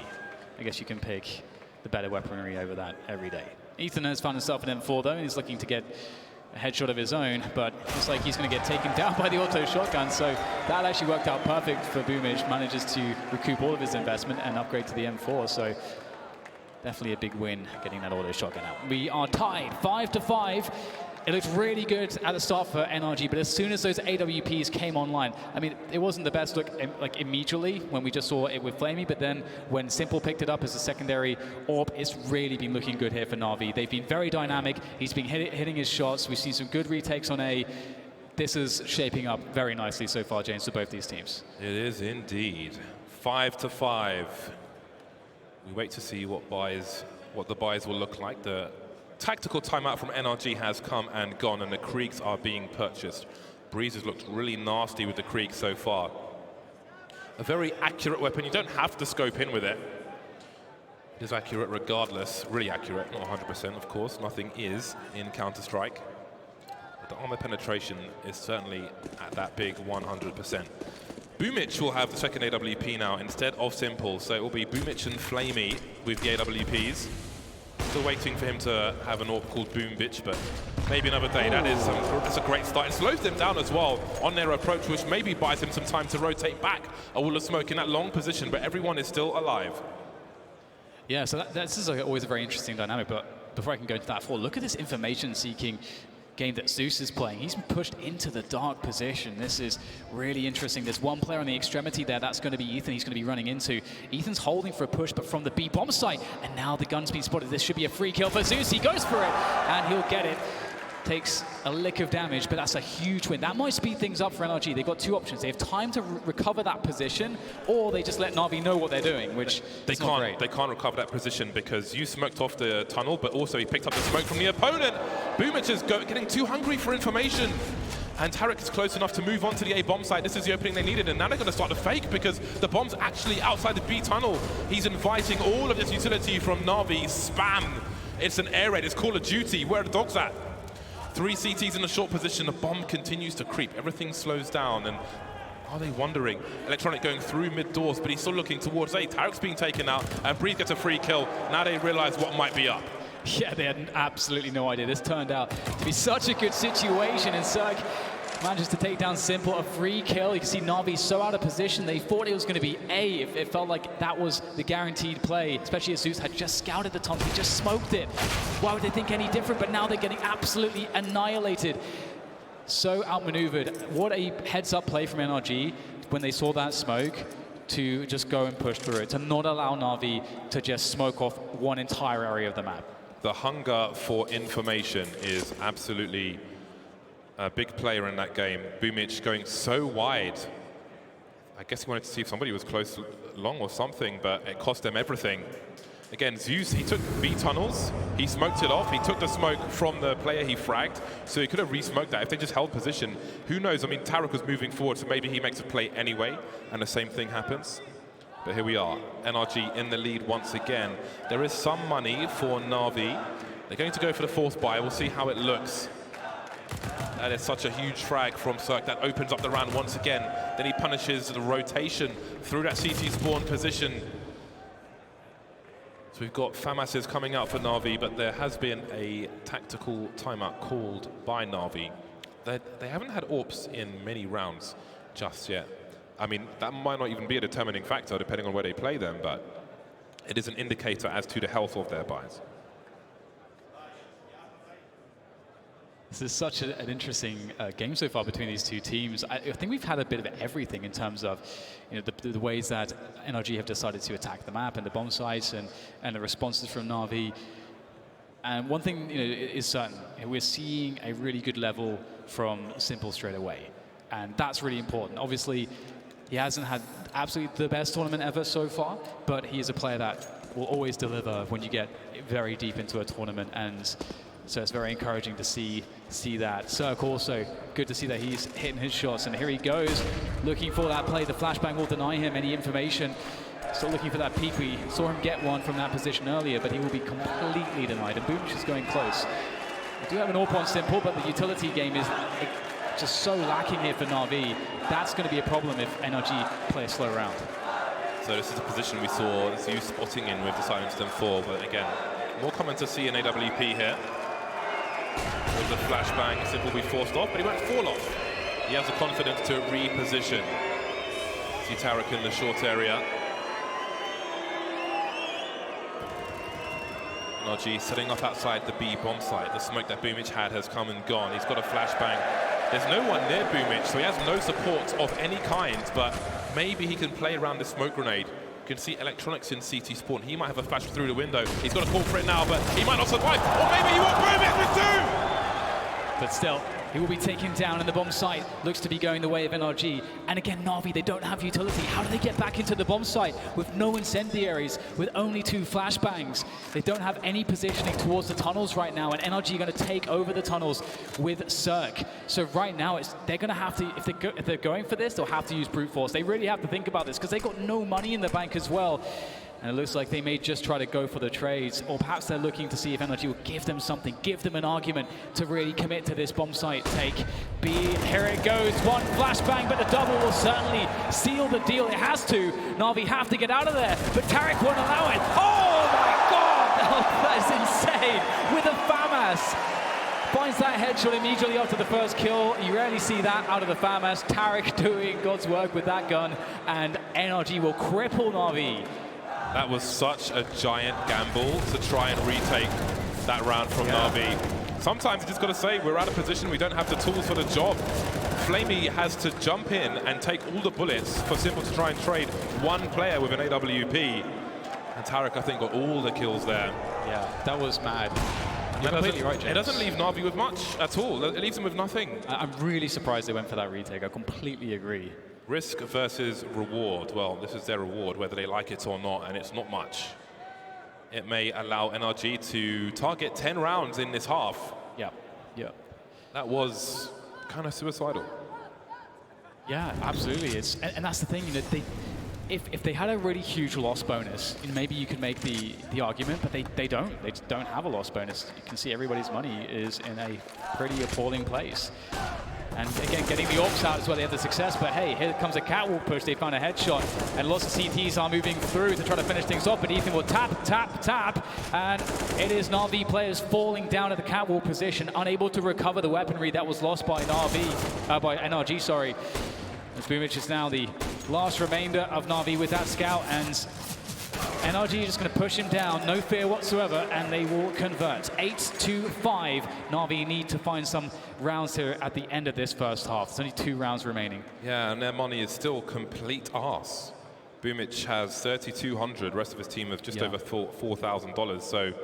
So much was lost in that round. Yeah, for me as well. I'm just thinking back to that. The repercussions seem enormous. Yeah, and if you look at the investment in this particular round, I am curious as to what their next buy will look like afterwards. They'll be, actually, they'll be at max loss bonus, so that should be okay. But yeah, that decision may have cost them rounds, and maybe they don't recover them in the second half. Could have saved with 4 players, or tried to, brought AWP into another round, but here we are. It is what it is. 8-5 for NRG. They look to play anti-eco once again. Zeus will be tagged in that short position. Tarek continues to creep, trying to ruin some timing. Flashbang from his teammate, 2-man swing, and short has been taken. In the meantime, Boomich is moving forward, which allows Na'Vi to focus on the A-bomb site. That said, they've still got pistols and a scout on Simple. Yeah, NRG are looking for the pushes. They know exactly what the situation is for Na'Vi. They know what Na'Vi have to do. However, Boomich might actually be in the one flanking position that they're not prepared for. We'll have to see what he can do. He just has a deagle, though. Simple has to get something, but great usage of that Molotov will deny Simple anything, and everybody's going to fall here. Great teamwork, great movement. The spacing's on point from NRG. They're leaving absolutely nothing to chance. Boomich gets a nice headshot, but that's all it is, a nice headshot, because the round is lost, and NRG are threatening Na'Vi with a 10-5 opening scoreline in the first half of this best of 3. See what Na'Vi have in them for this last round. Here are the current scores on the doors. Tarek with a lot of kills on that B-bomb site, but it has been I feel that has been the problem for the most part from Na'Vi, especially early. I think the approach with the scouts on short instead of looking towards long and so on. Wrong tools in the wrong places maybe. Some spam from NRG. Got to be really careful jumping onto that plateau, but Boomic hasn't been shy of doing that. Breeze again with this creek towards long. Not the first time he's done something like this, but he won't over-aggress. Time is on their side. Yeah, it absolutely is. And a pick like that in a situation like this, with so much time to play, it's such a strong spot to leverage an advantage from on the T side, because the CT start looking for aggressions, they start looking for maybe gamble stacks, they try to find a way to mitigate the disadvantage. Zeus tries to push into the longhouse, but Breeze is waiting for it, and he just takes his head off. And now again, Na'Vi down with no players left alive effectively towards that A-bomb site. They've got very limited utility. They don't have an AWP. They're having to rotate out of position. They have to go for it. It's the last round, but you're hard-pressed to find a way that they could possibly do this. Anything short of a miracle is not going to be enough. They have to do something incredible here. And Boomic will move close to this smoke. He's actually sneaking out here, but he does get discovered by Breeze. Breeze is having a great game so far. And Tarek's in a strong position, top mid, Simple, entertained from multiple angles, and we do get to that 10-5 scoreline for NRG. NRG causing a landslide at the foundations of Na'Vi in the first map. Can they recover? Find out after the break.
We switch sides, and the resume command has been entered. NRG are 5 rounds ahead of Na'Vi, who had a very, very rocky start, especially around that A-bomb side. But maybe 5 rounds is enough. They move to the T side now, Na'Vi, with some grenades being purchased here and there. I do wonder if Simple is being thrown a P250. It looks like he might be.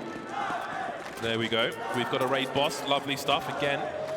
For one-shot range, P250 just shy of double that of a Glock. So really important on a pistol round. On an open map such as this, you can see him fishing for those one-taps, and Ethan's not shy of engaging. May want to try and draw him out a little further. You can see he's got a potential crossfire with Tarek on the corner. Simple realizes that the CTs know it's not the best engagement for them, and things will start to calm down. Got a use of the utility from Na'Vi. They've got the Molotov behind the smoke. Often in a pistol round, you'll see that there's a CT standing there, but they've got a Molotov to deal with that. Swinging by the doors, and Stan will quietly move away. Simple goes back towards long to find out what's going on there. Big presence from Na'Vi on short, and NRG playing a reactive game. 3 players in the B-bomb site for now. Yeah, this car position might be quite dangerous. Ethan's so mechanically gifted. Doesn't want to risk it too much, so trying to play this conservatively, trying to just peel away one player. That's a fantastic shot. Has himself a 1 versus 1 here. Simple! Ethan! That is not a bad start here for NRG, but the bomb does go down for Na'Vi as they fall back to defend from the catwalk position. Weird spot for them if they get pinched. Of course, the USPs have the range down. No more P250 for Simple. 2 players starting on short. This could be where the round is won. Flamey waiting, baiting off of Zeus, who's going to be the initial engager. There's a flashback from the CT side so far. Not so good. We got a trade from Breeze, who continues. Zeus slowing down, but he runs out of bullets. Even 20's not enough. Electronic 1 versus 4. Doesn't have the range, as we said. And the round will go to NRG. The worst has happened for Na'Vi.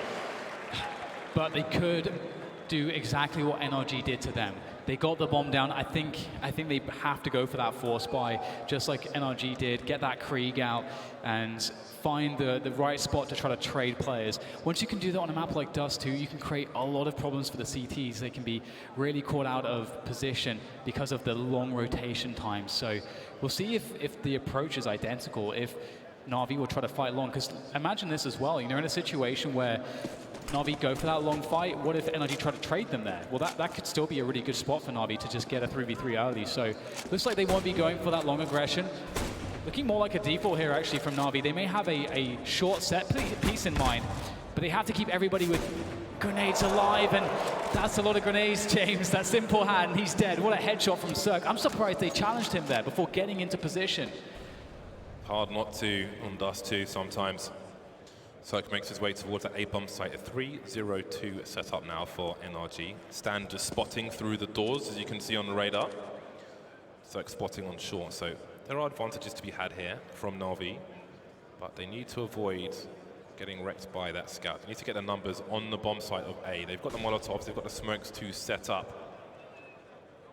Tarek has an M4 though, by that car position. That's going to be a problem, but he's got no flashes to support Cirque. Breeze does, but he's miles away, so this is going to be an interesting one. Beautiful Molotov, that is a necessity. And here comes the push. Tarek is there with the M4 for support for the scout of Cirque, and Cirque's going to go deep there with that scout, trying to see what he can find. Great frags though from Flamey. It might have to be all Flamey. He might have to go for the ace here. Boomish is just on, and Deagle, he's got to get the plant down. Flamey defends so that they can get that bomb down and ticking away, and it will, as Flamey looks for a jump peek, anything. Boomish there as well. You've got to be careful if you're Ethan and Stansel. He might go for the boost. Indeed, it's somewhat telegraphed here, but no one's going to go down. Flamey has to chance around these barrels, picks up another headshot. Stanisław doing what he can with his MP9. The jumping accuracy is very good, and with Flamey down low, maybe there's a chance for a big swing from Stan. Can he find it with this MP9, trying to tease out the perfect spot there? Finds a 1 versus 1! Stanisław makes it happen. The MP9 is absolutely sick, and NRG steal it away. Those bursts, absolutely disgusting. Stan with nerves of steel, the patience, he has a kit, he knows he has time. They were almost lining up for him. Nothing is going the way of Na'Vi in this game of Dust2. Absolutely nothing. That has got to be extremely frustrating for them. One thing, though, that's crazy to me, James, again, we saw that the play from Na'Vi wasn't to invest in as much weaponry as NRG did in this same round on the first half. Instead, what they said is, we're going to get utility and sacrifice some weaponry to go for this set piece. And one of their players who has all the utility commits to a huge fight against Cirque at the beginning of the round and dies. That's not what you want. The round is supposed to happen. Meat and potatoes! So many calories in the long doors, and Breeze is here to add even more. Half-stack burgers, all the sauce. 3 versus 3. Na'Vi will hold on to the position at least. Oh boy, that's a nasty one. Cirque is fishing for something, and maybe he will be offered it. One more flash in the hole for Na'Vi. They know where the AWP is, but look at the flanks. We've got a double flank. In Cirque, they believe. We've got Stan up top mid. We've got Ethan in T spawn. And they have to go back. They don't have any smokes for long. And they have one helmet. Sorry, they've got 2 helmets on the 3 players. This MP9 could be gnarly. Does Stan realize? Was he seen? I'm not sure. Quietly moving back. Oh, look at Ethan. Look at the baits on up 1. Can he find the second one? He swings wide at the MP9. And surely he's done enough. Electronic with 8 HP. Cirque in that short position. I think the scope was heard. He was close, but he wasn't close enough. And Na'Vi haven't been in this entire game so far. Oh man, and that was a good shot for Na'Vi.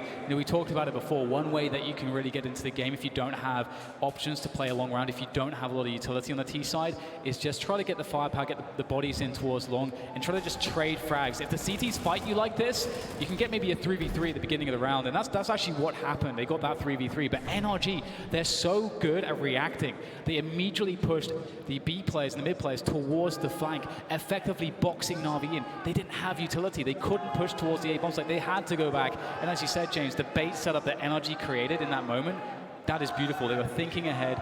They really understood exactly what to do. And now, I mean, they are proving themselves to not only be playing smarter, but they're hitting shots like crazy here. So this is starting to get really scary if you're an RV fan. Na'Vi are being skinned like a squirrel on a street market skewer.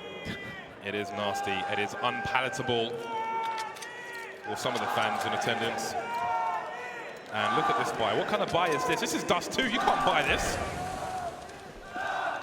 Flamey with an AK-47. He has a lot to do here.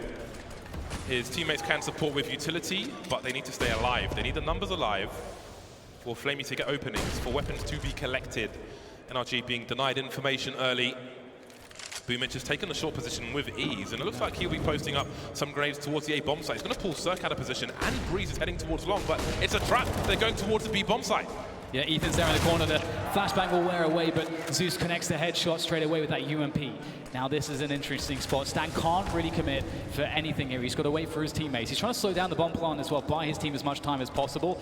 However, the bomb will finally be planted. A forward smoke as well to create space for the CTs if they eventually go for that door push, but they have to wait for Breeze to get into position towards the tunnels. But there's already 2 Na'Vi players in the tunnels. It is an impenetrable fortress. I don't know how he can do anything there. This is going to be so difficult for NRG. They need to be given something. They need to be offered something, and that might be the go signal. Just going through the doors, and Flamey could be traded. Indeed, he will be. And now there are chances. Better bomb is pretty ticked. I think NRG might be playing containment, maybe forcing them all to die, but they're moving in. They could actually win this. There's only one T on the site. There's a trade. Cirque doesn't realize he's got to hold. He's got to hold. It's the only way to win the round. Boomich is coming in with a CZ. The round will be won, but maybe no one survives, and that could be enough for NRG. Absolutely. Just that is so painful. Yeah, they win the round, but they spent everything. They start this round with like $3,400. That is not cool. That's not cool, James. NRG are in an amazing position because they committed there. Yeah, it did break the money for NRG as well. They got a lot closer to winning that round than I might have thought. Yeah. But they didn't win it. So maybe there's a chance now for Na'Vi. After all, yes, everybody died, but at the moment, in the short term, it favors Na'Vi because the money wasn't there to withstand it for NRG. So they've invested, they've got the pistols now and the scout. So just like we saw in the first half, maybe this will also be an issue. And they're pretty fast to make a play the catwalk. Circle distracts in that mid-doors position, but now Tarek's looking for those 1Ds. The jiggle on those angles from long range is really damaging, really painful. You can sometimes find really quick headshots. Very scary stuff there. Simple takes down Cirque, one of the biggest dangers gone, but there's still 2 Deagles, Breeze and Tarek holding on to those for now. We've got Tarek on the short position, or actually he's gone to CT, and it is Ethan with a 5.7 close range on catwalk. This is actually a great weapon for this range. And Na'Vi going back to long here. This is a really smart play for Na'Vi. They've got only 2 smokes, but they could effectively cover long with those. They've got the flashbangs. They've got just enough utility-wise to attack this site. Breeze go though, he's looking for those headshots. Oh, that smoke is scary as well. They could do something behind this, maybe. I say they, but now it's only Breeze. Stanislaw is miles away. He's on a hiking trip. Oh, that's a nice start, but it's not a good finish. Stanislaw, 12 HP. Not really a lot he could do. Maybe he could try and hope to pick up a rifle. Again, he may need to be gifted something. A player out of position, caught by surprise, perhaps, but with no kit. Surely he's just got to be fishing for something. Position seen, and that is pretty much the round over. Running away now. Not sure if you spotted him, but Na'Vi are moving to 7, and perhaps there is life in the old dog yet. Yeah, a couple kills coming in from NRG, so they've definitely done some damage. That will prevent Na'Vi from being able to purchase an AWP. And that's actually really important because that does allow the CTs to be more aggressive and to feel more comfortable going for really fast plays towards long. It allows you to move around the map more. So that's a really big win from NRG. And let's not forget, they're in a position where if they win a round really soon off their first buy, they could be in a situation where maybe Na'Vi won't be able to, well, they'll be forced into a half buy or something like that. And then all of a sudden, NRG, they're at 15 rounds before you know it. So they're looking really good from that perspective. Na'Vi actually pick up a Mag 10 here, James. So you're getting the B vibes from that. I would certainly hope so. Be interesting, unless you jump into CT spawn or something like that, how else you would use it. But it's a good read of the economy of their opponent. Simple will post up on long. There is a flash, however, for Stan over the pharmacy sign. Wrong kind of medicine. Not really what Na'Vi are looking for, but they'll be patient. No overextension. Simple moves away from the angle. It seems he'll change position and Boomich will be left to spot. What is the cue they're waiting for NRG to deploy this grenade? Maybe it's aggression from the CT side. There's the bait. Boomich throw the grenade and he spotted 3, maybe 4 players, and Na'Vi can be active elsewhere. That's a favorable engagement for Boomich because he can strafe, of course, with the Mac-10, but now the bomb's been dropped and things go from bad to worse. Standing and dueling with multiple players. Oh no. And there it is. This is falling to pieces for Na'Vi. Not like this. Surely not like this. Stan, he's got Kevlar, he's got the Krieg. Zeus goes for the challenge, takes Stan down. That's the most dangerous player gone. Bomb on the ground. Breeze, is he going to die? I think he's in cover. He's actually going to take a couple of points of damage, but he goes out. Chance for Breeze. Wasn't ready for it, though. Tarek, he's picked up that Mac-10, that fateful Mac-10 that Boomich was carrying. If he gets the drop on one of these players, maybe there's something to be done here. He's listening for the sound cues, trying to figure out when he can move forwards, when they have to commit to the site eventually. And there it is. Are there any guns to be picked up here for Tarek? Indeed, there's a Krieg on the ground, but he wants that element of surprise. He wants to keep things covert. He needs to keep things quiet as he creeps up towards the window, looking to find one of them off guard. There it is. Where's the next player? He doesn't see him in time, but they've, again, James, they've done crippling amounts of economic damage to Na'Vi. This is really scary stuff. They're winning rounds, but boy, are they becoming dangerous. Marvelous. The odds are not fantastic for Na'Vi on Dust2 at the moment. Almost 6. If you're feeling the comeback, then you know where to go. Right, we've got NRG 5 M4A4s, and all right. We've got a dead Stan already. That was pretty damn quick. Great opening pick from Simple. That's what you want to see from him, especially when there are 5 rounds to claw back. Yeah, and that's a cool smoke to throw as well. You know, if there was to be a fast play, at least Breeze gets to deny that. And he's standing right in front of the smoke, so if someone tries to push it, he can block them, and he knows that he'll be able to see that gun, and he'll get a favorable engagement. And just standing in the smoke for now, and it's going to dissipate. He might be able to take over this longhouse position. Then meanwhile, oh my goodness, he's found a lot of damage to the lineup. He'll take some damage through the doors himself, but gets that information that Na'Vi is starting to push towards that catwalk position. And that's really critical information to have. Understanding the pacing, that's going to allow them to better understand when to throw those HEs or incendiaries or flashbangs towards Cat from the A bomb site itself. B situation is looking really bad for Na'Vi, for NRG at the moment, with only Tarek there and no one even close. If the B bomb site's taken, the round is over. If you can look at the positions of NRG at the moment, there's no way they go back there. But for now, Na'Vi are going to post up towards the A bomb site. They don't have any lurkers towards B. That said, Flamey is moving to B at the moment. So playing anti-flash. More grenades being deployed towards that A bomb site, but they position themselves for a split of B, so Tarek's going to have a lot to do. Time may be on his side. 27 seconds for him to do something. That Molotov is an issue for Ethan. No boost behind the box, and Tarek makes a forward play. He can't take the bomb out, but he has tunnels. At least that's something. Yeah, that's beautiful. That's what you're supposed to do. But look at Boomich go! He's taken down 2 around middle. That's not a bad look, and he's going to seal the deal, I think, for Na'Vi. Had he died in that position, as you say, James, Tarek, he made the right play. He knows he can't hold the site. So taking the position, which more likely only has 1 player to deal with, is going to allow you to make a retake happen. But, well, Boomich shut it down. And I've got to say, really impressive, Boomich. I think one thing that I've noticed from Boomich is that he isn't putting himself in positions, or at least his role on the team, on the T side of Dust2, is he's pushing for information. He's running fakes. He's the guy throwing nades. He's calling rotations. He's so active and communicative. And Na'Vi are going to take away everything. So they're looking better now. Start to wonder about these B retake attempts on both sides. How pivotal these rounds will be. All that success, all the shouting in the NRG booth has quelled for now. Still with a 4-round lead at the moment. But since the pistol, really, it's been 4 rounds in a row for Na'Vi, more or less. Has been a, plenty of momentum has been on the T side in both halves.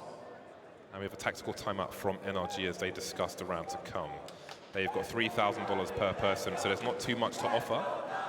in this particular round, and they are at maximum loss bonus, so we may see more toys in this round than we would otherwise see. And they've been dangerous. They've almost won a few of these rounds. Yeah. Oh, for sure. I mean, that's the NRG, one of those teams, aren't they? That if you just give them a couple of deagles, and pretty much any one of them can really go off. They're so good across the board mechanically, individually. They are phenomenal players, always very dangerous. And I would be pretty sweaty and nervous if I was Na'Vi when I'm going in on rounds like this. You never quite know what kinds of risks the pistols are going to take, but Simple will start off with posting up on the doors as per the usual, and he's not going to see anything. And perhaps Na'Vi can find an opening kill here. It's looking good. Electronic has the position, but he can't find a shot. It's Breeze to connect the shot. Maybe he finds another one. He'll get taken down by Boomage. Electronic, we need to see him hitting those. At least Na'Vi have the area control, and that's really important at a stage like this, in a game where they've had a lot of difficulty against Ecos, against Force Buys. The fact that they've traded, they have 4 players alive, they have control of long, is really important. If that whole area was a question mark and maybe the rifle was collected, then things would be a lot worse. But we can see how active NRG are being. They're moving around, they're trying to preempt the plays of Na'Vi, who have no one spotting in mid. You can see Circuit's gone through middle doors, and that may give NRG the confidence to move towards A. Indeed it does, you can see their movement on the radar. So again, Na'Vi, you wonder if they're nervous, if they're going to have something that's going to be missing in a situation such as this, if no one's going to be watching their 6. For now, Flamey is, but that still weakens the play towards A. It's going to be very scary if there's a few of those deagles start flying. We start seeing heads rolling on Dust2. Boomage indeed covering that flank, but it will be a 1v1 for Circle. All he has to do is connect that initial headshot and follow it up with one more bullet. And look how tentative Na'Vi are giving the utmost respect, and that's a free one, surely. Oh, he tries to shoot the backpack. Eventually, Stanislaw will peek, but there it is from the back. The patient shots from Cirque does some additional damage, but Na'Vi control the situation, bring order to the chaos, and they have themselves 10 rounds against the 13 of NRG now. Yeah, just for those of you at home who are unfamiliar, the backpacks that the CTs wear on Dust2 are not part of the hitbox. On old Dust2, there were some funky positions around short where you could hide in the corner. If you weren't paying attention, you might not spot a model there. They're a bit worse on new Dust2, but still, if the backpack is sticking out, you can't shoot the backpack. You've got to maybe go for a penetration shot of the dome through the corner of a wall. NRG finally back on a buy. Feels like it has been eons. Cirque finds himself with an AWP. They've got a reasonable level of utility, NRG, and they've got a stronghold of the long position for now. So presence shown by Na'Vi, but surely there's no way they try to make a push through these doors anytime soon. A 2-1-2 setup from the CTs at the moment. He's doing it again, James. He already showed this. Stay here, does he? What's going on there? And it works again. No. Oh my God. How does he get away with that? Fool me once. Shame on you, fool me twice. And I'm a fool. Something like that. And that's not a good look for Na'Vi. They'll lose one player immediately. And the other issue there as well is that Na'Vi don't have anybody keeping tabs on that position. So they don't really know if there could be a push coming from there as also. And they're going to commit towards A, it looks like. And already we've got great positions from NRG. But NRG are not fully rotating towards A. We've got Tarek and CT spawn. So this setup from NRG is really robust. You can see Zeus going to check that flank position. Na'Vi are waiting because, again, they need to, if there is a flank to happen, they need to mess that flank timing up. Speaking of timing, we are reaching the 30-second mark. Na'Vi looked for counter grenades on that short position after posting up the smoke. They didn't get any. Cirque is waiting for the flashbangs. He's got to look for a player to potentially drop as well. He doesn't have the angle for that. He will spot and he will flick and he will hit the shot. Can they get to the site? 18 seconds to plant the bomb. He misses. Electronic going past. Another bomb can be planted, but the 3 players alive, it won't be easy to hold that short position. Of course, Breeze has had long this entire time after his smoke trick. Going through those doors to see what's going on over there. In the meantime, NRG have got a shot to take if they want to. No nades now, though, for them. There's some flashbangs and Molotov to work with for NRG. That's a good nade. Zeus will be chunked down to 40 HP. Electronic will be absolutely pivotal. Oh, my God. The timing is appalling there for Na'Vi. It's all down to Simple against 4. He's got to beat Breeze, but he can't. He falls, and that will be Na'Vi falling in this round. NRG, it's been a while since they managed to post a round up on the board. It's been 5 in a row for Na'Vi, but finally they are back with the defuse. Indeed, it has been 5 in a row, but that's history now. The next record is in favor of NRG. 4-round lead, 2 rounds away from the first map. Doesn't feel like Na'Vi have been as close as the score would suggest, but that's the way it goes sometimes. All right, let's see what both teams have to offer. 2 AWPs out now for NRG. Ethan will have the second AWP. He's headed towards the B bomb site. 3 players in the tunnels for Na'Vi. You can see Simple looking for a player to boost up. Again, you can't do that for free. If a team with an AWP has a good spawn towards that tunnel, generally speaking, you'll see the CTs drop a smoke up first. But anyway, Tarek, what does he choose to do? He's got a lot of players coming his way. Looks like a fast one from Na'Vi. He's lost his vision now with that second smoke grenade. Boomin's taken out first, though. Ethan with some lovely flicks around construction. Tarek goes through the smoke, but he'll be traded. That sets a 4 versus 2 for NRG. We've got Ethan showing presence, can't see anything, shooting anyway. Electronic now is in a very precarious spot. Ethan taken out by Simple, looking towards the car when Stan is. Circle rotating, so going back and forth, 2v2. And now it's Electronic, he's got 1:10 on the clock. He knows where Stan is. Spots Breeze, but can he find the frag? He can. And he's got the bomb in a minute to go. He's got an HE and a flashbang now, which he just picked up. And Stan, no utility on him unless he finds something as he runs over. And he's got a kit. So Electronic, he's going to know that he has some time to set up post-plant here.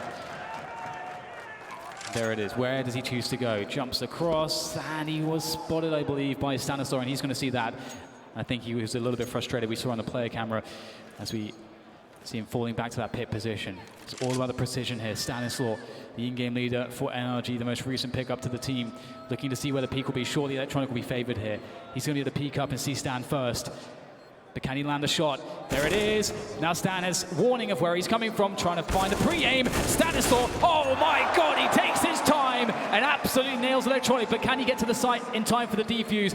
It's going to be a close one. He's got that kit. He's going to go for the stick. Couple seconds. Can he make it work? It's going to be so close. No! Oh, it's a good try from Stan. But Electronic, even though he doesn't hit the shot, he does enough. He delays Stan just enough. Still in the game. Na'Vi still in the game. The money's not perfect for NRG. The buy will come out regardless. The gap is closed to 3. It may be hard, it may be ugly, but if they can do it, then it doesn't matter. One thing that really impresses me about Stanislaw, James, is he always looks incredibly calm, always taking his time. It's pretty incredible. The snipers are fishing in mid. Cirque's looking for the off angle. Sometimes you can look for players to move into that top mid position where these boxes are towards the left of Simple's POV. But Cirque's looking for players to come out of the lower tunnel. Be careful, you see Simple's fishing, he knows these sniper angles, he knows what Cirque might be looking for, which is why Cirque's in a more defensive position. Cover with the bricks. Minute 15 on the clock. 3-0-2 set up for NRG. They've got Tarek in that goose position. The utility is extremely low for NRG. Cirque has a flash he could offer for support for long if it's required for Breeze, who's in the pit, and vice versa. So he's above the pit, not in the pit. He may fall back later on, we'll see. NRV with control of short. They post up the smokes again, maybe looking for a response, but again, NRG, they're low on utility. It's going to be very difficult to hold on to this. Tarek is really key in that goose position, the graffiti spot. And there's only one Molotov, which will likely go to the slope from Zeus. So Tarek might be unharassed. There goes Cirque with a quick flick shot. In fact, it does go to Tarek. He's forced to peek. He gets one on the spray down. The punish comes very late. Now Breeze defends. Oh no, he drops the gun. He tries to find that next pickup, but it's going to be Flamey to take him down. Cirque trying to hit the flicks, but he's going to miss everything now as Ethan could save this one. Bomb goes down in the nick of time as Ethan waits by the smoke, waiting for Stanislaw to get into position on the flank. Panic on the A bomb site. Stan moves in slowly. Neither player has a kit. Maybe there's one on the site, maybe there's one on long. Ethan alone now, trying to back off. Will there be a trade? He's got to be careful. He's got to play the 2 versus 1. And Ethan will back off and try to hold on to this rifle. And Na'Vi are going to move to 12. They looked out of it in that first half, but somehow they are winning almost every round in the second. Yeah, absolutely. It's really interesting because if you look at how NRG were playing it, I mean, I don't think you can argue too much with their approach. I think there's two schools of thought, but the approach they took was to try to continually apply pressure to Na'Vi, to never let Na'Vi get a grip of their economy. But being on the T side of Dust2, you still have a lot of options with low economy for that, playing that T side out. So it seems like ultimately in the long term, it's ended up backfiring a little bit for NRG, as it took them a long time to establish their own economy. And as you say, here we are. 2 rounds is all that separates these two teams now, as NRG sit 2 away from the win in map 1, and Na'Vi look more dangerous than ever so far in this series. NRG do not have much to fight with. Let's get into the game. The round is live. Minute 45 on the clock, and thank you. We've got a push on a short position from Tarek and Breeze. They've got a deagle, they've got 2 flashbangs. Maybe there's some kind of burst play to be had. We've got Ethan by the mid doors with an M4 as well. You can see he's snuck in. In the meantime, there is a long take. No one's really in position to do anything about this. A reposition from Breeze with a P250, not ideal as the man who's potentially engaging on the site. In the meantime, Ethan's looking for information towards B. Now, he sees nothing for the time being, but does he look towards CT spawn? The bomb is on the way. Has he got some sound cues? Surely he has. He's going to have a lot to do, but there's no rotation just yet, so maybe it will be a surprise. Oh my goodness, that's a really awesome first shot just before the pop flash comes in, and he escapes down towards the stairs as well to the lower position, so they cannot trade him. That is a great start for Ethan. Also, let's look at the time it kills. The bomb was rotating all the way towards tunnels. It is not safe. They cannot clear it. Now they have to go all the way back to long, and they have to start getting a move on. NRG are going to realize this, and they can start to set up towards A. This might be a battle against the clock. Yeah. They've got 2 Molotovs, Na'Vi, although one is with Flamey, who's in mid, so they've got 1 Molotov, which is relevant, to try and clear position to stop the burst from NRG, who still have 5 players alive, and indeed, time is going to be of a great issue. The flashbang doesn't quite work out. The frags are coming in from the P250, from the Deagle. Simple missing the shots, and another one. He hits those all day. They get 0 frags in that round. What the hell's going on there?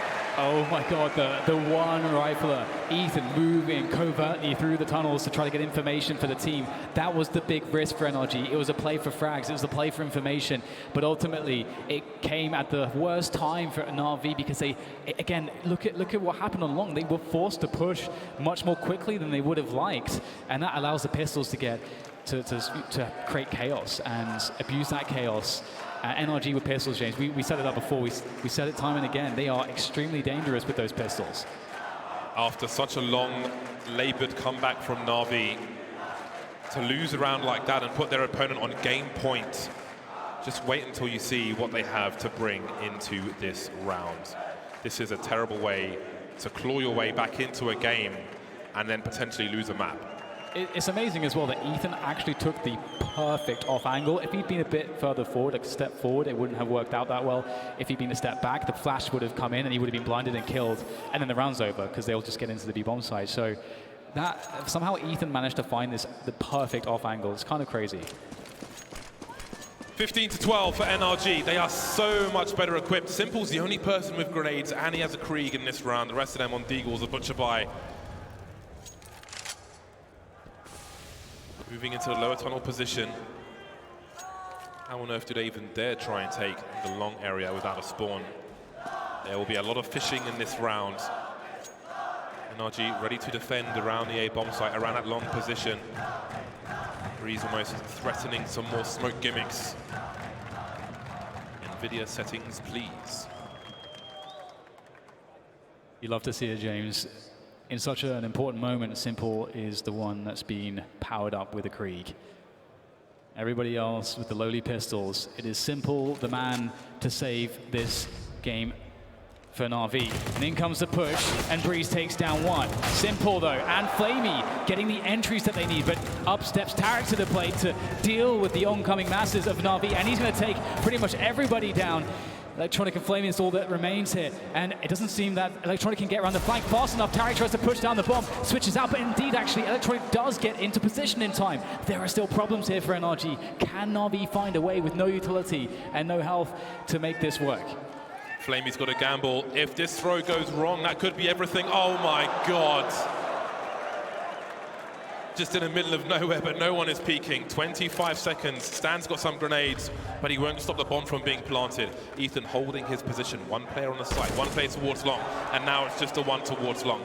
Flamey He's got to do everything. He's got to find two at the same time. Eating a flashbang. He may go down for free. He will. NRG storm the first map. Beautiful, beautiful display of Counter-Strike from NRG. They started out hitting their shots. They started out with a game plan that was very effective. They kept the pressure on. They denied the economy on the CT side. They denied Simple from picking up those AWPs into the later portions of that first half. And honestly, right now, this team on Dust2 is incredibly scary. So impressive. Really awesome stuff there from NRG from start to finish, really. Despite the difficulties in the second half. Again, I did want to put into question if Na'Vi just dropped too many rounds in that first half. 5 to 10. The A bomb site was a complete disaster. A really rough start to the game, and they weren't able to recover. But the fashion in which they lost that buy versus the Eco and were left with nothing to fight with afterwards, it's going to be really mentally taxing moving into the rest of the series. Yeah, I have to say, though, I was impressed in the fact that they did find a comeback, even though they lost that pistol on the second half, and you know, we get to 13 rounds almost immediately for NRG. That's a horrible position to be in, but they still managed to dig deep. They still managed to find ways to break NRG and make it very competitive. So, you know, props to them for finding that. And I was really impressed with some of the stuff that we saw out of Boomage. I think Na'Vi, they're just getting warmed up here. Absolutely. Again, rank 5 versus rank 6. It couldn't be closer on paper, but in the server, it looks pretty damn strong for NRG, despite the close score towards the end. We're going to head to a break afterwards. Some thoughts from the analysts. We'll see you back here soon.